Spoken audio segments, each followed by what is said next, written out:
Well, after rising pollution levels and dengue menace, the national capital now faces water crisis. Residents across Delhi woke up to water shortage on Sunday. Supply was affected because of an increase in the ammonia levels in the Yamuna River, impacting several treatment plants. Water supply in East Delhi, Northeast Delhi, South Delhi, parts of areas under the New Delhi Municipal Council and Malviya Nagar areas were affected. The Delhi Jal Board Vice Chairperson and AAP MLA Raghav Chadha said the levels of ammonia in the Yamuna River rose to 3 ppm on Sunday and that the treatment plants would function at only 50% capacity.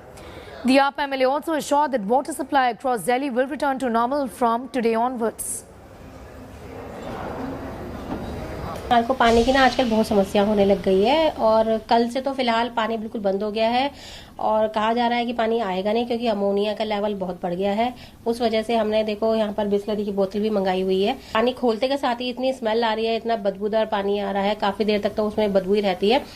कल से तो पानी नहीं आया और पानी जितना कई महीनों से तो इतना गंदा पानी है। हमने देखा कि बीते 24 घंटे के अंदर दिल्ली के कुछ इलाकों के अंदर, जैसा कि मैंने बताया, ईस्ट, नॉर्थ ईस्ट और साउथ दिल्ली में पानी की सप्लाई में गिरावट देखी गई थी।